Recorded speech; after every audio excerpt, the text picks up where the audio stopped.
This is Speaking of Shakespeare, conversations about things Shakespearean. I'm Thomas Dabbs, broadcasting from Aoyama Gakuin University in central Tokyo. If you are joining us on YouTube and wish to listen to this program as a podcast, you may click the link below to your favorite podcast platform. This talk is with Laura Mandell, professor of English at Texas A&M University and director of the Center of Digital Humanities Research, or CoDHR. The CoDHR supports a dazzling array of digital humanities projects in the areas of digital development and, very importantly, in multidisciplinary research and publication in the digital humanities. Among her many contributions to scholarship is her monograph, or better, her manifesto, entitled Breaking the Book, which works to reveal why there remains a resistance to the digital humanities in traditional humanities disciplines. But of most immediate interest to this program is the CoDHR's agreement through Laura to become the publisher of the new Variorum Shakespeare. Even in long form, we are only able to scratch the surface of the many and multifarious contributions that Laura has made to the digital humanities and to literary study. But we can at least provide a view of the innovative interface of the new Variorum Shakespeare and a look at how this project will develop as the premier open source digital site for the works of Shakespeare.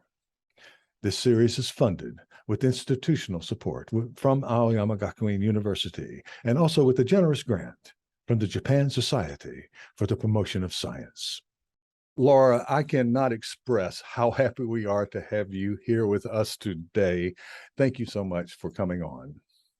Thank you. Now, Laura, your work, I've been going over your work, and it kind of kept me up a little bit because you contain multitudes, as we say, and you're all over everything from, even the sciences in combination with the humanities, and we break it down. And there's a whole metastructure to your entire career, which we're going to talk about in terms of technology and setting up metastructures. But we'll get to that in a moment. But hot now is the Shakespeare Variorum. And I wanted to start out by talking about the Shakespeare Variorum and what you folks and a lot of people are doing collectively to bring us these exquisite online text. Yes. Okay. Well, I will share my screen with you if that's okay. Uh-huh. So I can show you the new Variorum Shakespeare. My center, the Center of Digital Humanities Research at Texas A&M, received a grant from the Modern Language Association to take over publication of the new Variorum Shakespeare series. And that helped us develop an interface for readers. That money, it paid for that. The agreement is that these will all be completely open access, completely free. So any Shakespeare scholar anywhere in the world can get access to these editions online. And it's at newvariorumshakespeare.org. And we're slowly getting editions up as they are completed by editors and then encoded. The encoding takes a while, but with newer editions, as editors come on, they will actually use the digital environment to develop the Variorum editions. That will speed things up for them in terms of process, and it will mean that when they're done, it's already encoded. So that is going to change. Right now, we have 2 editions live, The Winter's Tale and A Midsummer Night's Dream. We're having more that are coming available soon, including King Lear in December of 2022. Very good. Let's take a look at The Winter's Tale, and so the audience can see the interface that is being used and something about. Well, I thought I'd introduce you to what to do when you get to the site. Yeah. So when you come to the new Variorum Shakespeare homepage and click on the digital editions, you'll see the list of digital editions available.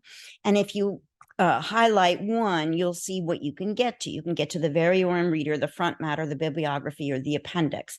So these are structured just like the print volumes were. And in fact, everything except the Variorum reader is just like the print edition. You would click on a page and go to the front matter. You would click on this link and go to the bibliography, or click on this link and go to the appendices. But the Variorum reader itself is not the way it is in print. That's where we've made use of the digital to make things more easily understandable in a Variorum edition. And I hope that's what's happened.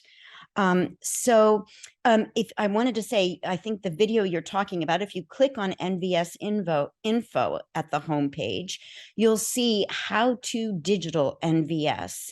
And that page has a video there that shows you exactly what I'm showing you now. So this is the Variorum reader, and it's split into 3 panes. You can see here, this is the play text, and these are all the textual notes, but they've been reconfigured in the digital environment as a histogram. And I'll show you how that works in a minute. And these are the contextual notes. And you can see that the play text is highlighted whenever there's a contextual note available. And you just click on the highlight to get to that contextual note. Commentary note is what I should say, the commentary note.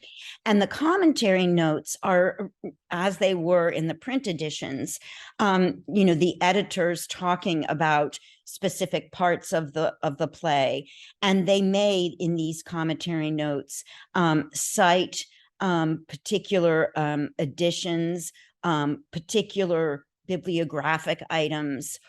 This is an edition, this is a bibliographic item, and they may in fact cite lines of the play that are elsewhere in the play from where the commentary note is. When you click on those links, a little pop-up takes you to that. And if you click on the arrow, you actually go to the place in the bibliography where that is, go to the collated edition bibliography, or go to the lines in the play. These are called little disclosure triangles, and this one is open. These are closed. If I click on the disclosure triangle to open it, I see all the variations.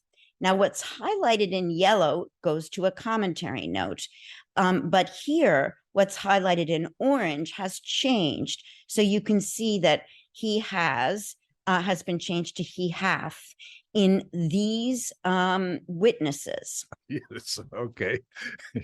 This is hardcore scholarship here, but that's what we do, and that's what this is for. That's right. And but when you click on that little box there, it tells you all the editions that have that variant in it, and you can see them all.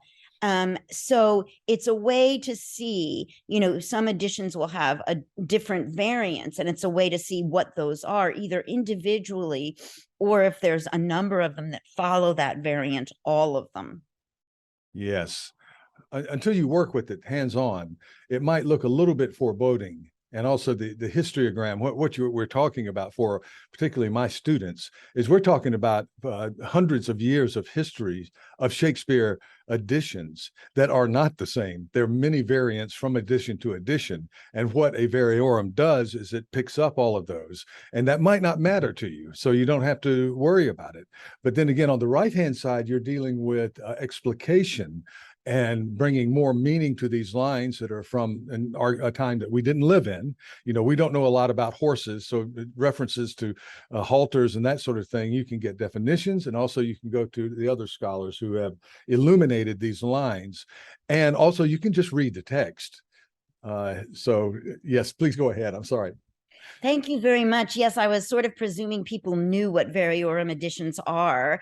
And in print, they're huge and very costly to produce. So each one of these editions printed by the Modern Language Association, which took over, I believe, in the 1930s or 40s of publishing them. Yeah. Each one of those costs like $600. It ends up being, it's a lifetime of scholarship to go through all the witnesses, all the editions of Shakespeare's plays that are significant, that have been published since from Shakespeare's lifetime to our own, and look at how editors have interpreted these lines and understood what the correct text should be. And they differ. They differ substantially because we don't have original manuscripts. Yeah. We have various sources, and they differ. So it's very it's an editorial decision. Yeah, and I'm going to get something. One of my favorite. Sorry, one of my favorite. This is Harold Jenkins' famous version of Hamlet. And of course, this was, if not a lifetime's work, it had to be a large portion of his work. And what this is doing is this is integrating not only this text, it's bringing everything to the fore where you can bring it up with a click, and makes it far more usable as a research device, as even for readers who are doing very close reading of the text and maybe writing a paper. As much as I love this book and others, Ann Thompson's and other great print editions, they can be used side by side. If you enjoy holding the book as you and I both do, we'll get to breaking the book later. But so please continue. So the printed book is wonderful. You do have to flip a lot of pages to figure things out.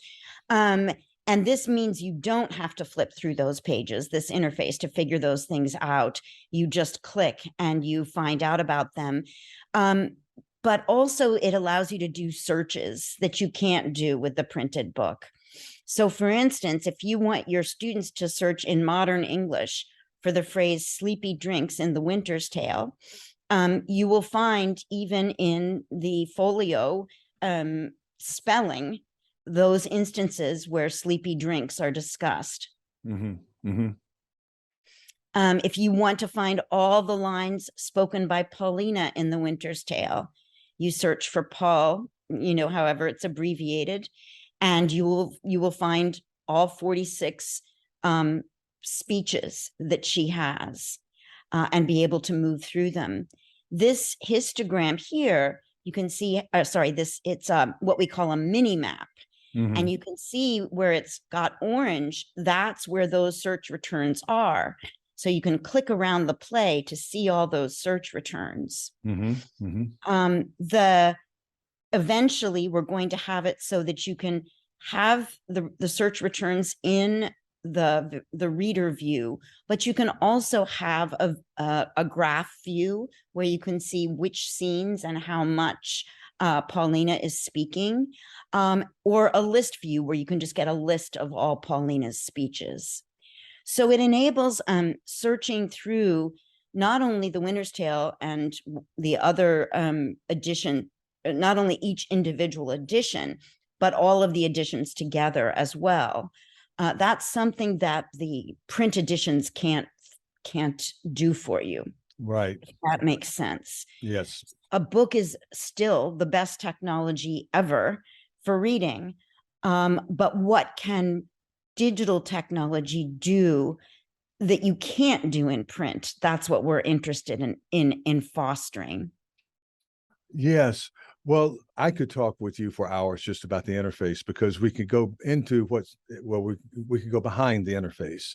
And I did want to add that you are using a time-proven, a vintage encoding called TEI, Text Encoding Initiative, which has a long history, certainly from the 90s, but I think it even before then. But so those of our viewers who are not into digital humanities, one of the problems is that sometimes coding and scripting time out; they're not used, and new things are developed, and these scripts are not cross-platform capable, and everything has to be broken down and rebuilt. Right? Is that correct? Right. So Yeah. TEI is actually a code that is platform and program agnostic. So there were too many digital editions built in the 90s Mm-hmm. that were created for equipment that we can no longer run, Yeah. so certain CD-ROMs that are no longer usable. And then in addition to that, some of them are encoded in code that's proprietary. And what that means is, if a company no longer makes an interface for their code, then you can't see it anymore. You can't use it anymore. Right. So TEI is agnostic, and it allows you to create what we would call an archival quality copy of your digital edition. All of the TEI code encodes all of the work of the editor that the editors have done, and then that gets preserved forever on library servers as the future goes on. And it's human readable code, so even there's no program that anybody needs to know in order to be able to use this. Yeah. So that's why it's the sustainability plan. In other words, if in 2500 we're inserting chips in our brain to read, people will still be able to read the new Variorum Shakespeares. Yes, just like we can read things that were printed 500 years ago. We forget that is, a technology too. Well, I love this because it goes into a kind of cathedral model for me, like any medieval cathedral or like the Sagrada Familia in Barcelona or whatever. The people who started it knew they would not live to see the end of it. And I'm sure that this Variorum, when it was started by Furness in the late 19th century, he knew that he wasn't going to live to see the end of it. His son takes it over. There's your sustainability. Just keep it in the family, like a wine, a vineyard or whatever. And his son continued, and he knew he would not see the end of it. And MLA took it over, and it was taken over pretty much after the 30s, I think, by professionals who, career people who said, this is what we're going to do. And it has been, it is that it is, it's going to take a long time to build. But as it goes digital, you have assured in that step, you and your team and the people you are working with in collaboration have assured that 100 years from now, that this work being done, this annotated work, it doesn't die with the code, going obsolescing or being proprietary or whatnot. This is open access code. Now, I'm interested too. I'm going to get a little techie and then pull back because I don't want to lose too many people. But a lot of this has to do. This takes a lot of person power to build these things and to make these links. And I don't know exactly. I can't tell from looking how much you're going to be able to pull stuff automatically with. Well, I guess the right type of XML encoding. And I think you guys are working both with XML and JSON or JSON scripts. It's a kind of joke out there, isn't it, how you pronounce it? JSON, make it French. Scripting and how that language is developed, perhaps to perform machine, AI, but maybe not quite the type of AI we see on Google, but pulling things so you don't need quite so many people building the links. How is that working now? And you're working with the Texas A&M. I'm sure people over there who know a huge lot more than I do about encoding. So is that kind of thing happening? Yes, if I could share my screen, because I was going to please do again. This is all the front end that you're seeing here, all the views that the reader has. Yeah. And of course, as you said, the digital editions themselves exist in TEI code, which I won't show you here. It's a little bit hard to read, and these are so complex.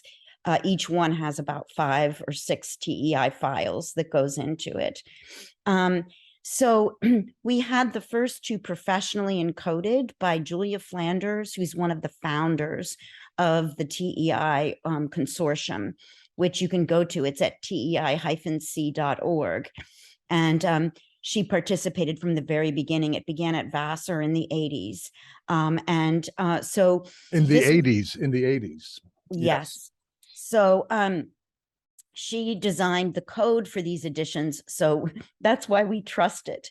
And we're going to keep encoding everything in TEI. So how does that work? I mean, here so far, editors have been given, I have to say, a huge manual for how to create a Variorum edition. And then they have, done it in Word or, on 3x5 cards or however they've had to do it. It takes a lifetime. It takes 40 years sometimes to create one of these editions. So we've gotten some in Word, Microsoft Word, and then Julia Flanders was paid by the Modern Language Association to encode those in TEI. And Coder was given those. There was one left. And so some of that award money from the Modern Language Association went for, again, Julia Flanders to encode that, take that Word document and encode it in TEI. Well, now my team at Coder here has to do it. And so the issue is, let's imagine a clean break. Let's say, okay, nobody had any work done after the ones that we've got TEI encoded, which is not true. And now we're going forward with editors who are just beginning to work on, to do the research for their Variorum edition. Yes. They're going to use what we have created, called, it's a dataset studio, and it's called Corpora. And this is the interface to Corpora.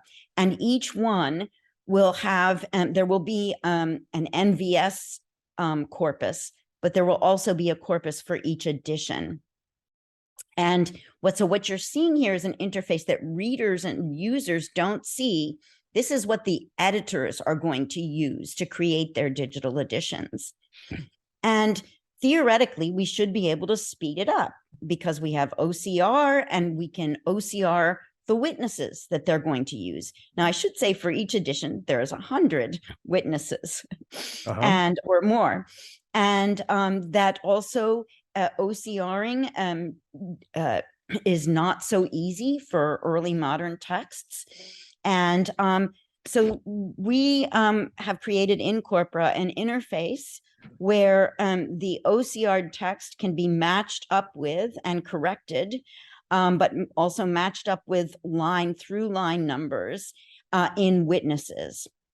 And this will allow the software automatically behind the scenes, if each witness, the OCR is fixed and the through line number is assigned, then the software Corpora can automatically generate all of the differences in the lines that the editor would want to see. Oh, and that's then huge. Editor, that's huge. That's huge. That's the difference between having a spade and having a backhoe, or even more. The gap is a backhoe that goes down there and packs up all the dirt in nice, neat little blocks. Yeah, automatically without a driver. Yes. Right. Now it takes more work on the front end because you've got to OCR all these witnesses and you've got to assign through line numbers with them. But ideally, that is what will be done. And so then editors can work with that as they decide what are substantive variations and what are just accidentals and should be ignored, and all the things they do in the process of editing. So and what our Corpora will do is, as they work on their edition, it'll give them forms and tools for building their edition, and then it will generate the TEI that is necessary for the document to live forever. I see. Okay, so to make it in the simplest terms, what's happening here is you're building code on the front end that works on its own after it gets built to save hours and hours of labor.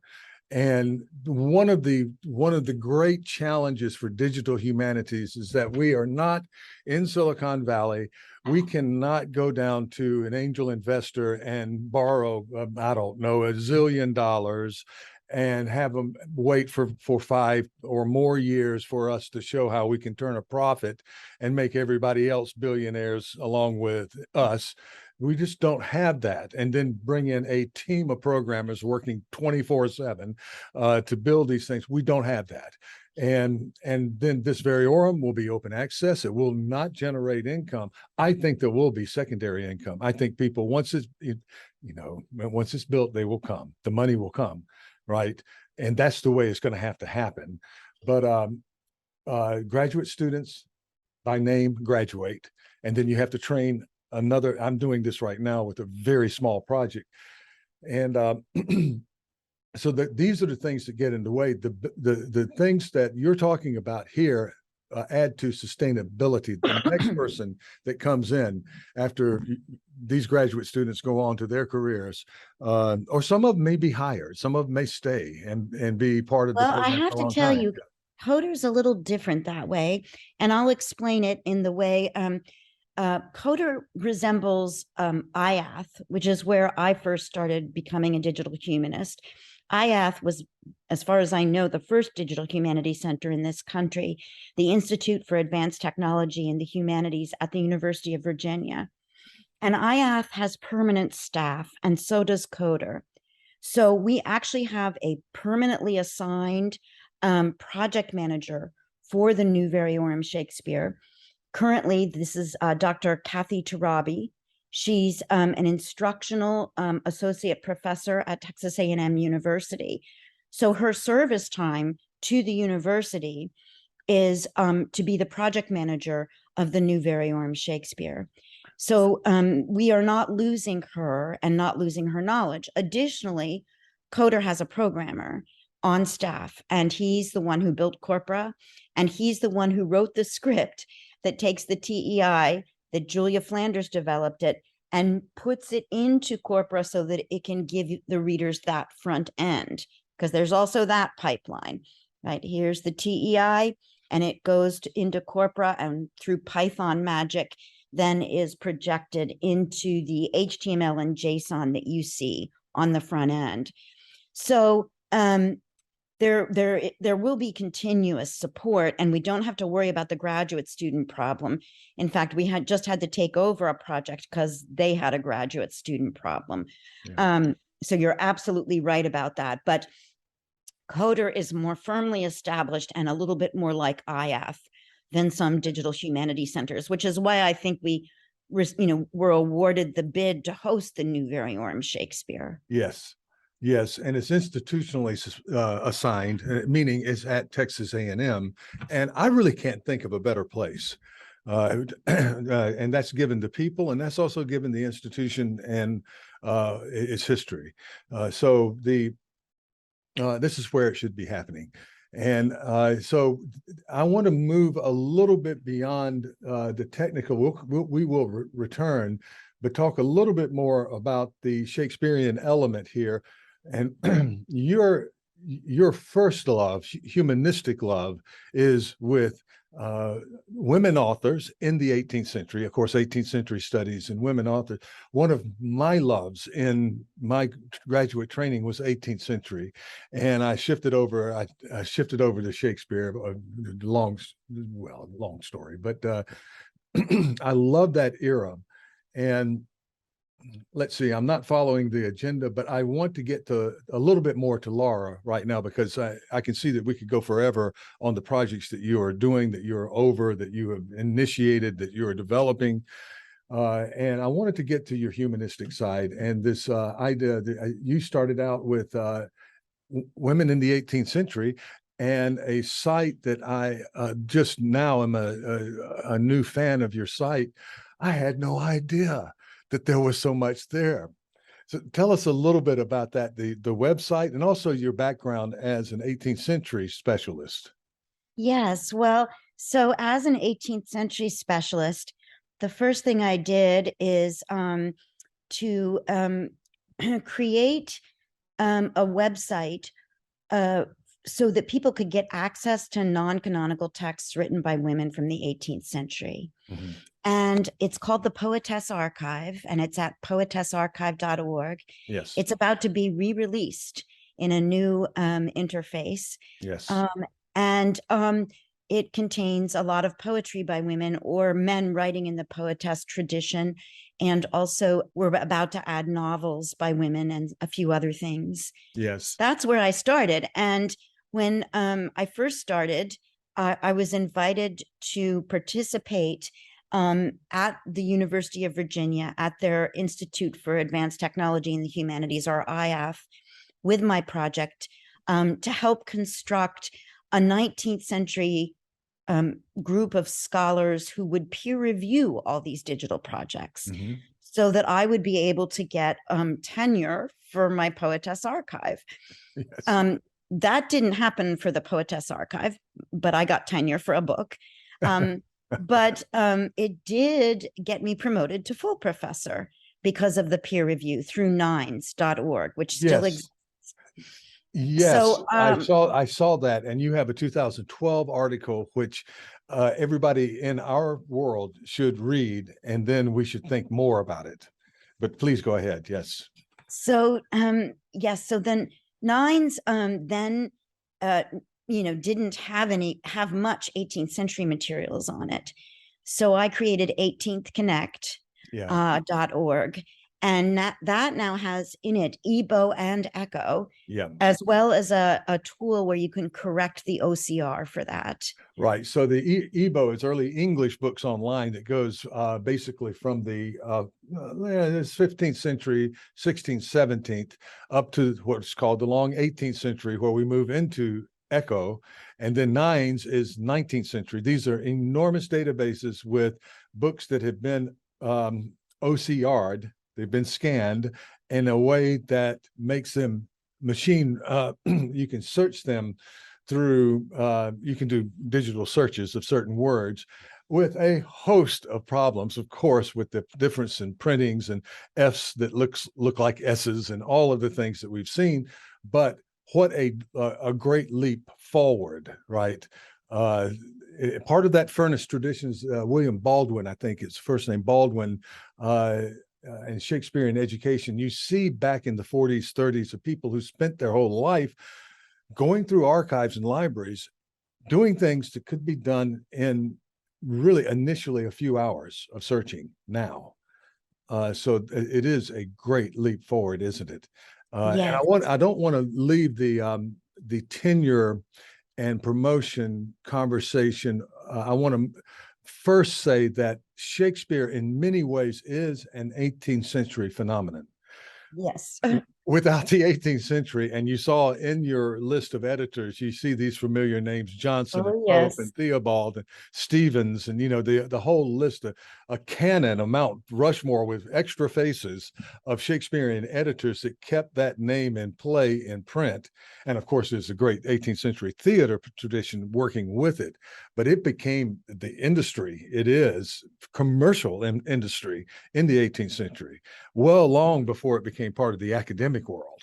That's right. I think Michael Dobson has written a book about this. Yes. And of course, as an 18th century scholar, Tybalt's attack on Pope's Shakespeare edition, Hamlet, his book,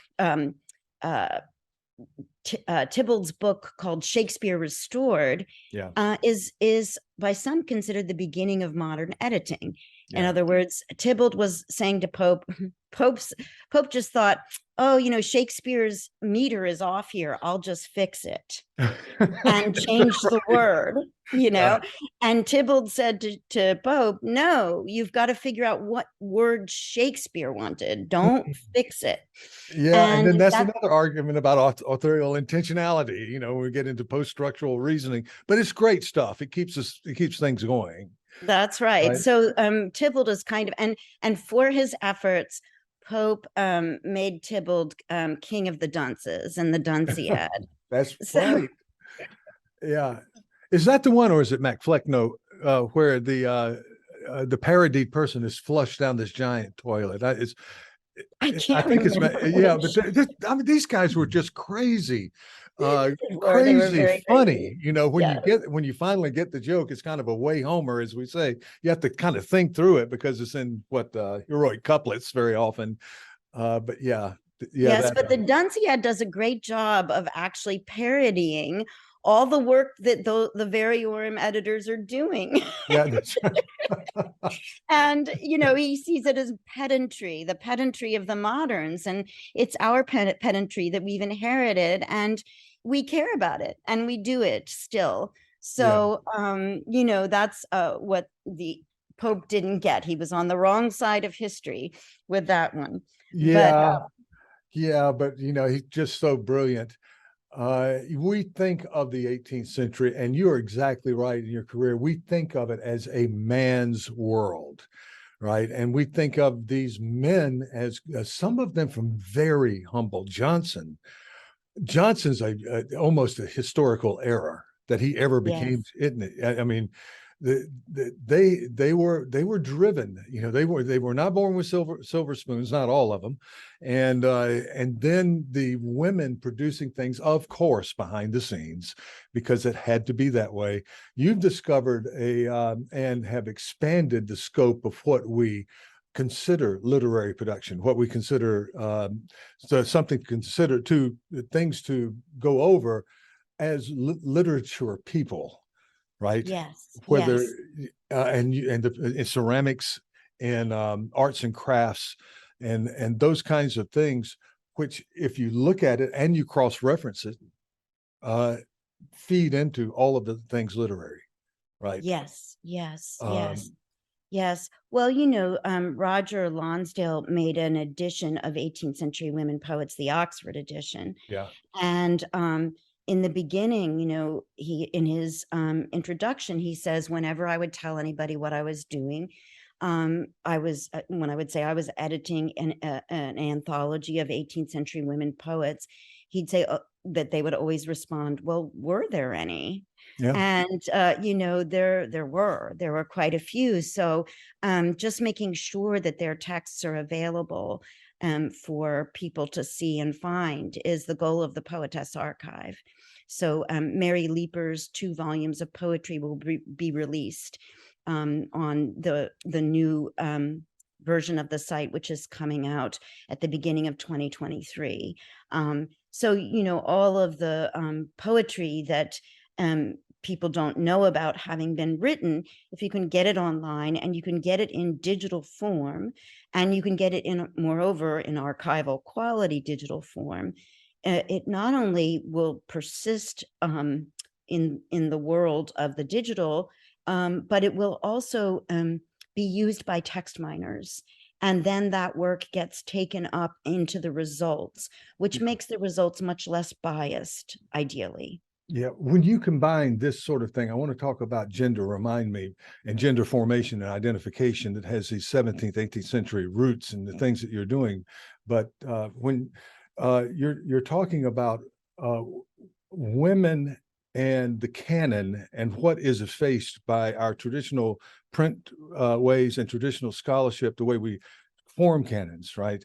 When you bring the visual in, that is helpful to men and women and anybody who is doing artistic work, things that we are considering literary, and things that break down some of the boundaries between what is print literary. I'm thinking specifically of William Blake, that you studied and I studied anthologies of poetry, introductions to literature back in another century. And we came across William Blake, and next to Shelley, Tiger, Tiger, Burning Bright just didn't seem to hold up, right?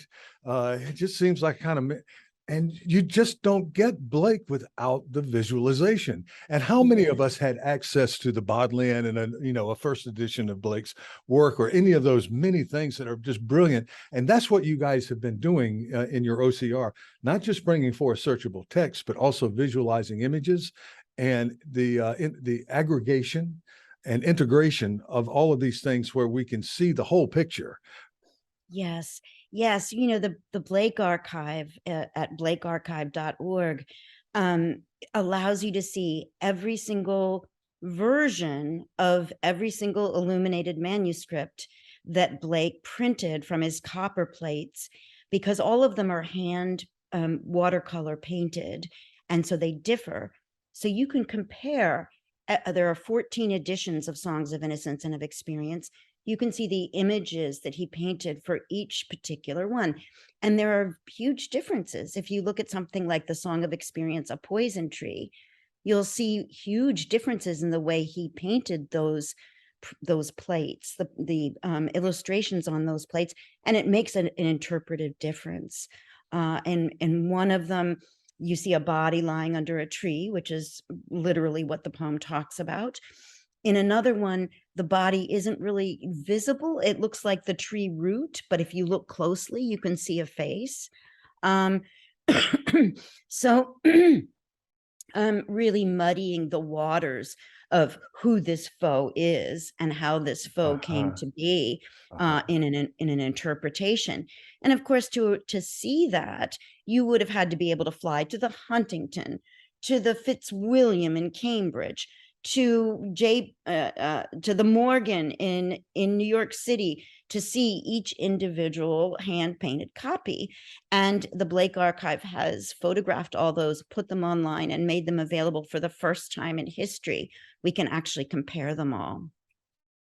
And these, I'm assuming, are IIIF compliant images that are part of that framework, and Yes. various manifests that are put in to play at these museums. Now, I guess people are working to do that, and you can bring them into these are open source, and so on on anybody's web page or platform, whatever, you can bring these images in. They're shareable, and have them to share with your students for your own research. And also, I hate to say this, but you can see them better than you can see them in a printed wood. Absolutely. You can zoom, and that matters to so many people. Artists, Absolutely. history of print people, print and publication. Well, paleographers with handwriting. Paleography. Oh my. Mm-hmm. And it's stunning how clear these images become, and what you can see.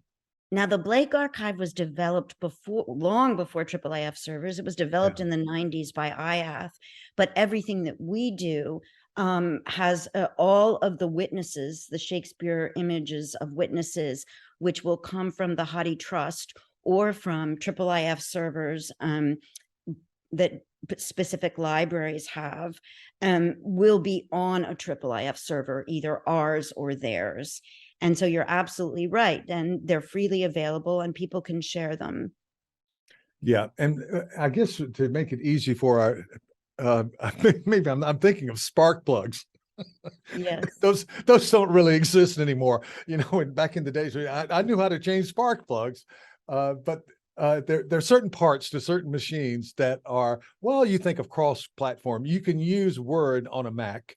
You can use Word on a PC, right? It's cross-platform. And that's basically what IIIF is. It just works on everybody's different platform. And it holds a certain standard, an industry standard for a certain quality. So I have been challenged on both sides, learning it and then trying to explain it. Right? Well, you did a beautiful job. You've done I'm going to copy how you explained it. My Japanese students are going to ask me what the hell is a spark plug, but MS Word they will understand very well in their world. Okay, so let's talk a bit about, because you do gender. You started in women's studies. Now, women's studies have kind of expanded, let's say, or what I see more now from Tokyo in the North America and Europe and whatnot are gender identification considerations that you were doing before it was cool, I guess, maybe. And we are looking at. Laura, when I was in high school, I know it's unbelievable. My students won't believe, my hair was down to my shoulders. And it was just a result. That's the way all of us were. We wanted to grow our hair. Our fathers hated us for it for a period. They loved us deeply, but they just could not bear to look at us, with that long hair. And you get pulled by a cop and you're automatically charged, and you better have a good attitude because he doesn't like those long hairs. And, there was just a phase in there that you and I remember. And we go back to any pictures of anybody in the 18th, 17th century. Men wore their hair long, and then, of course, beards change. And women do different things to dress and so forth. And it mattered. It was this whole signifying as walking down the street, sumptuary laws, when in class where you're not allowed to dress above your position, the things that we can't imagine now. Wealthy, those billionaires I'm talking about, they make sure to step out in a t-shirt with no collar, and try to look as bohemian as they possibly can, right? So You've been looking into some of this in your articles. I think I'm touching on some of the things that you've considered in terms of gender identification in the 18th century, in the long 18th century. I actually haven't done that work. So my interest, I'm an 18th century romancist. And when I started working on particular women writers in particular, it was already being taught at Cornell. Marvelous professor Dorothy Merman Yes. taught women writers, and that's where I first got my interest in women's writing, and I've been grateful to her forever since. But I don't go into that.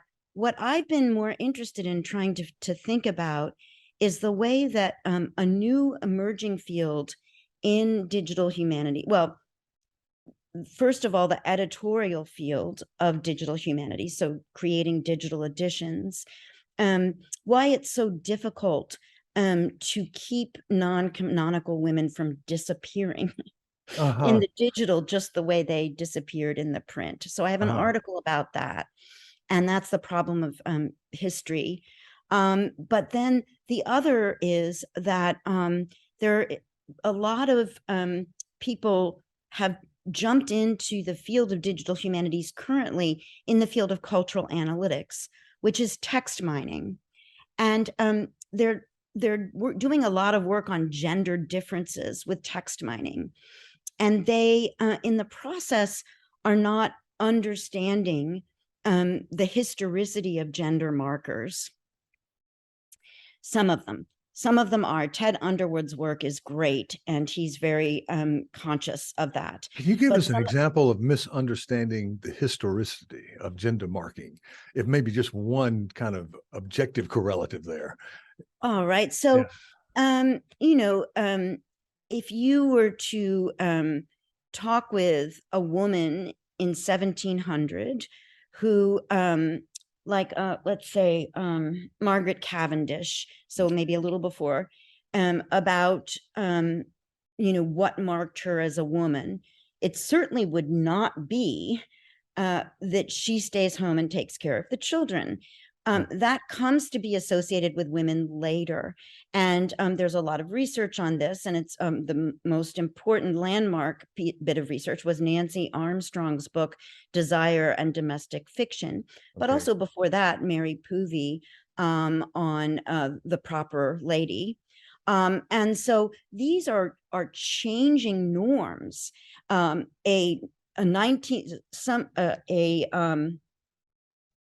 A woman in one of George Eliot's novels couldn't behave in the ways that Margaret Cavendish did, couldn't just hold salons in that way.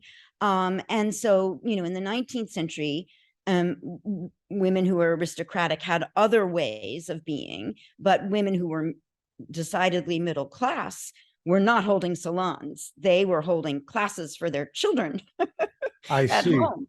Okay, so when you look into this, when you set up and start doing data mining, you have to be aware of all of these, not that subtle, but differences in class structure, also in time, and also you can, let's just take a middle class urban person over 100 years. You might find that there's more restrictiveness somewhere in the middle there, and that it opens up in some ways, but there are many, many variables in there that if you're not alert critically, as literary critically to it, you don't get those, that's not it. That's not part of the code. That's not part of the architecture of the.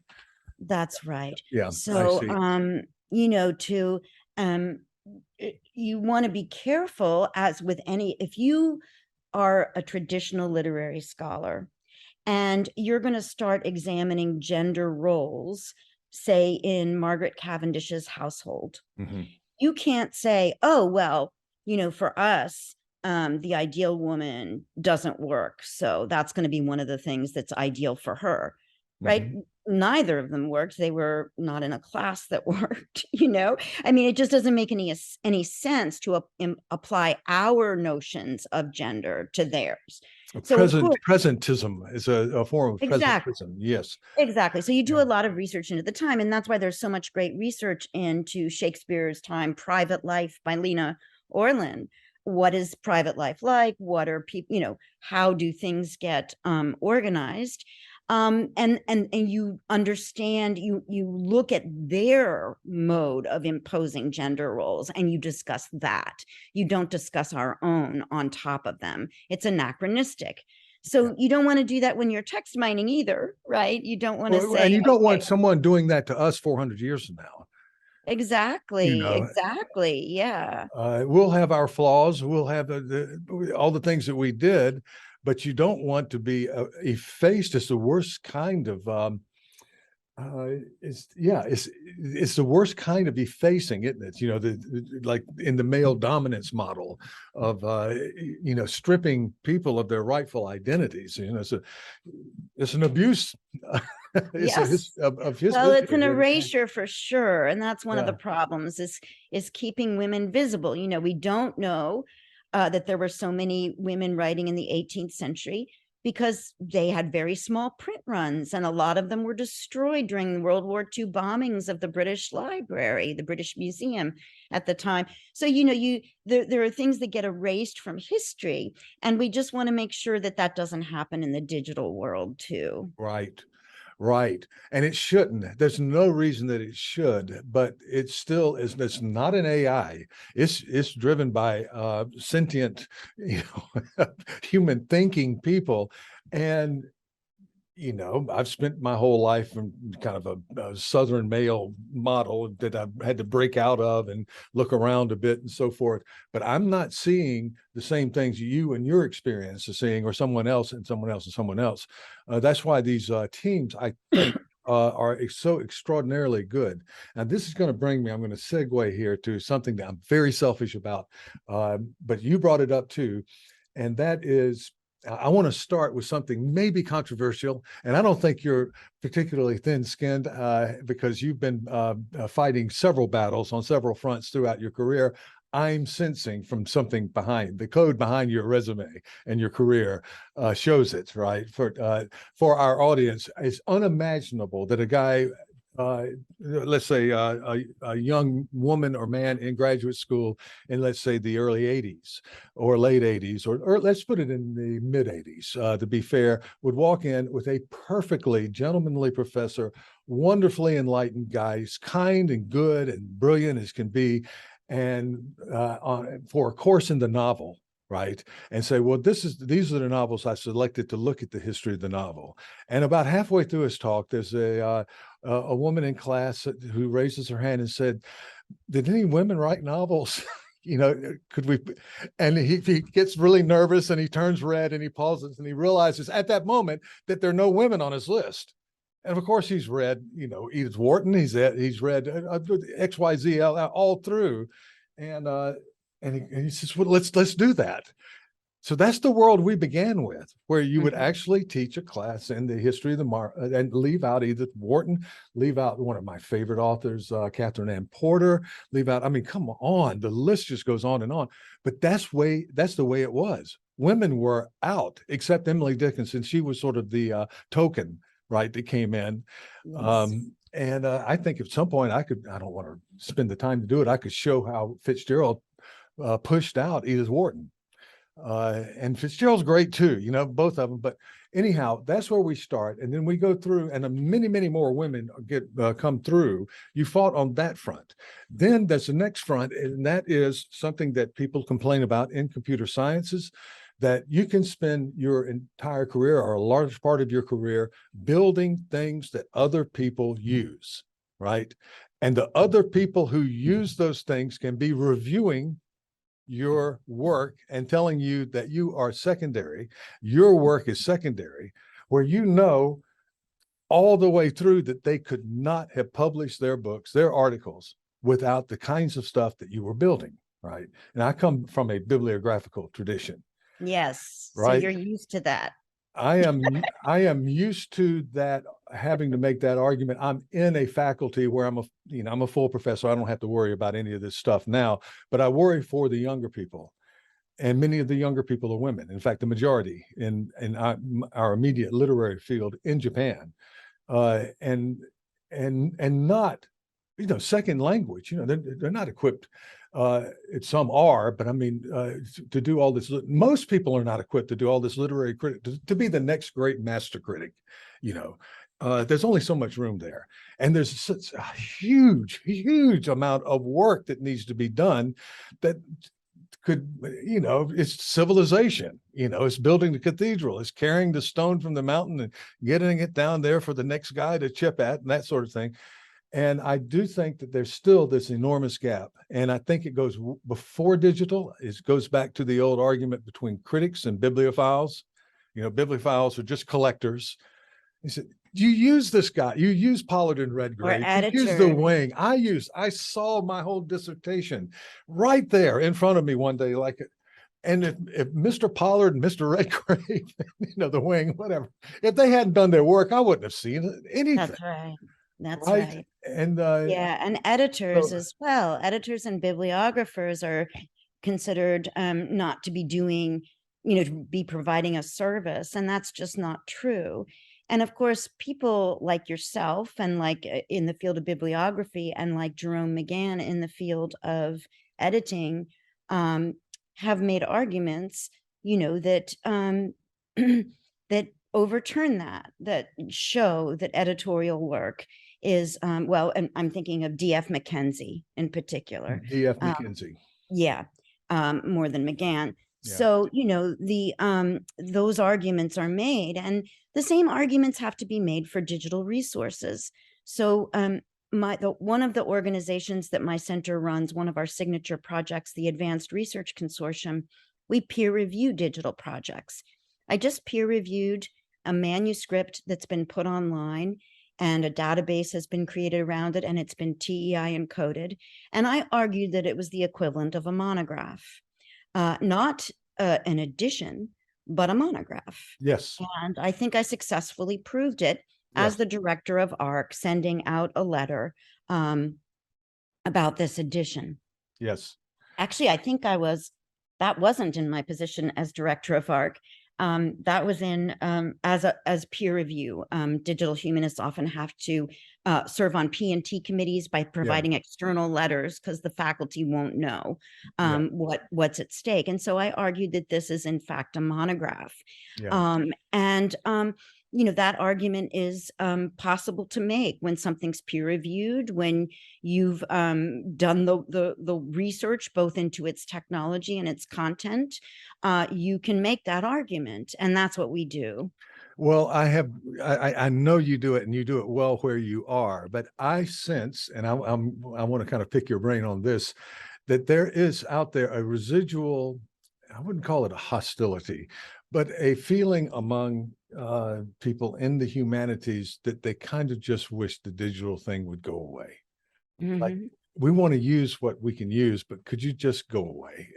Because it makes us nervous, all of these acronyms and that kind of thing. And it's not literature, let's just face it, right? And I think in 1965, that the critics who were writing what they hoped would be the next great revelation on Alexander Pope's poetry, right, looked across the hallway at the guy who was assembling, the bibliographies and so forth, and going, well, that guy's just kind of, in our view, he's not much, he's not a real thinker. And that guy's over there, we know he's thinking.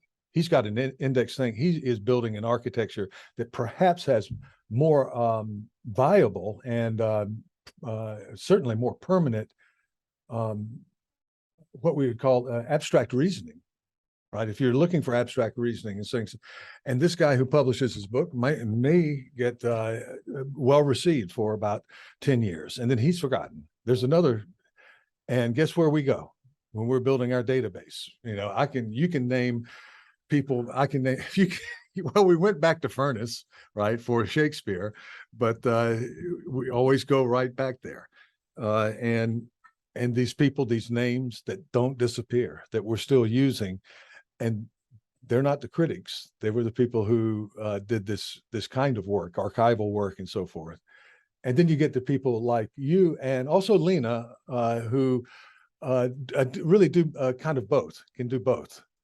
But it's Yes. time consuming. It's time consuming.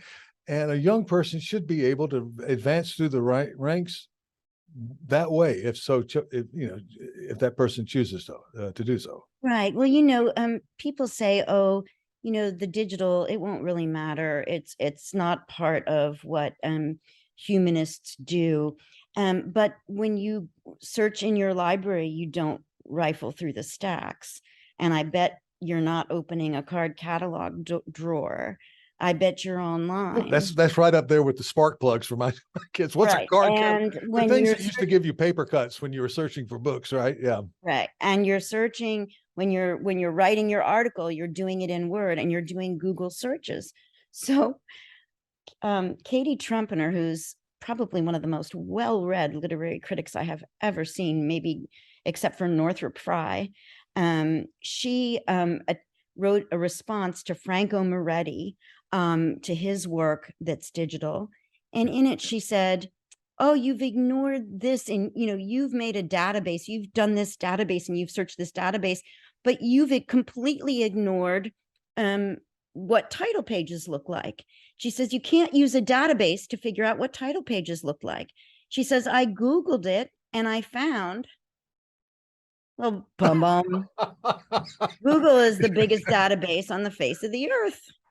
And all we want to do is give you a better one. All we want to do is give you one that will give you more what you need, right? And so there's no escaping. We are digital. And I think the reality is that people have to get jobs, and that jobs now are asking for digital humanists. Everybody wants at least one member of their faculty who does digital humanities so they can at least explain to them what the heck is going on.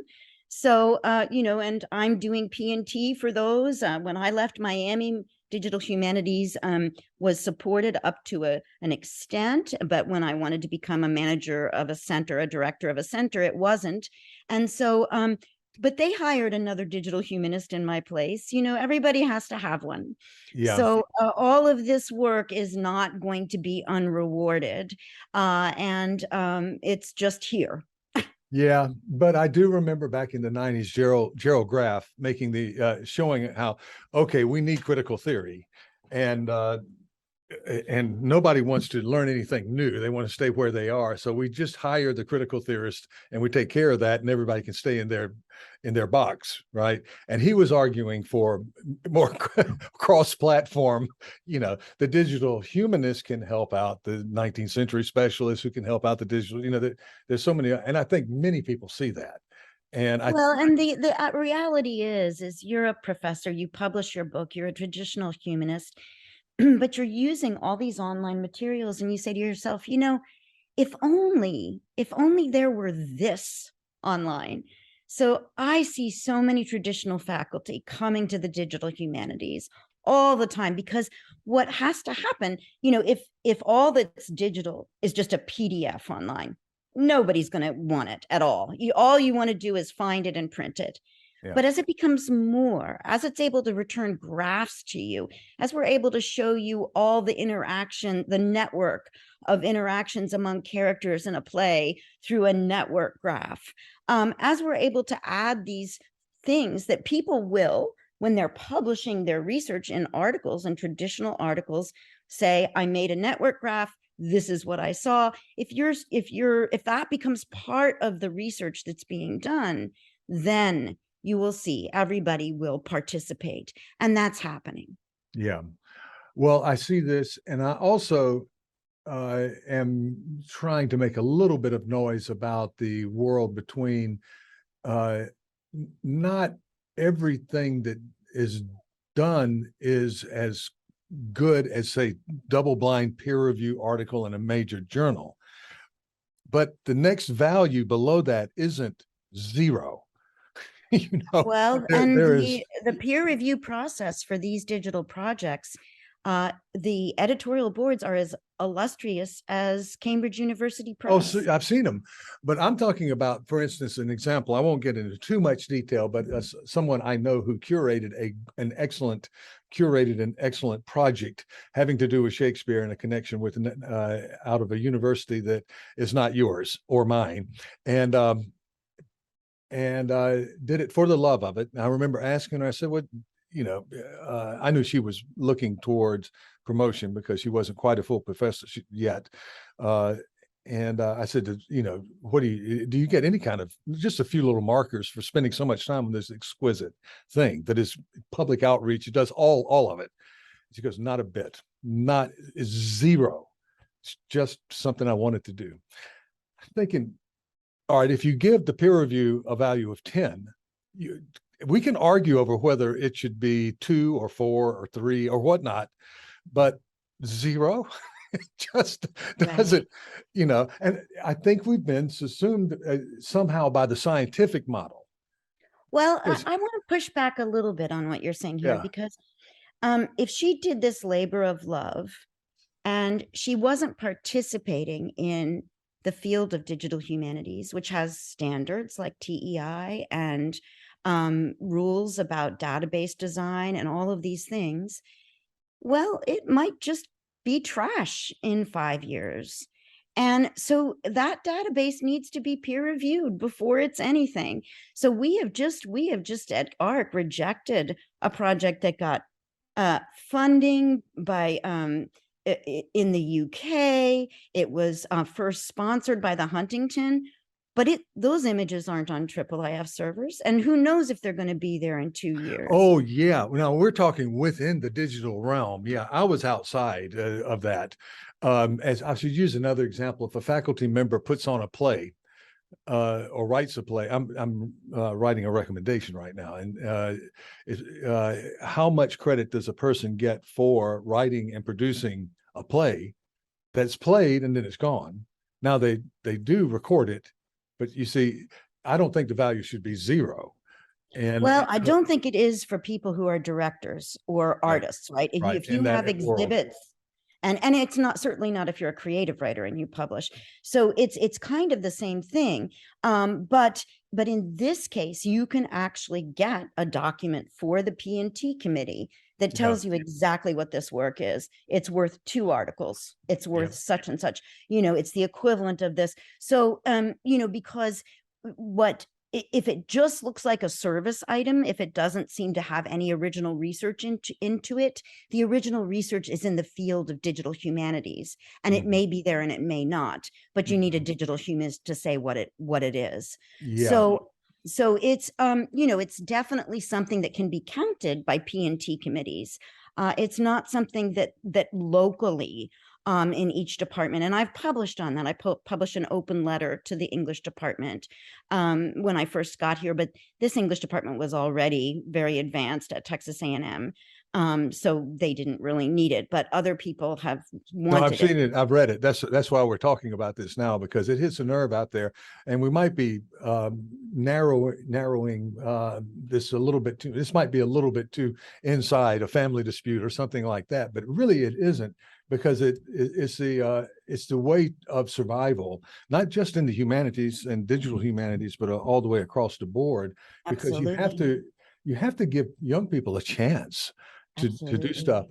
Laura, we could talk about this forever and a day, and I wish that we had more time to talk about every one of these items. We didn't get through our agenda, but I think we got through a lot, and I think this is a good beginning for people who don't know about the kinds of work that's being done at A&M, the work that you're doing to find work that's being collaborated all the way across the world, the Shakespeare Variorum and all of this stuff. I know that just looking at your record that you are a busy person, and that you have to go, and so do I.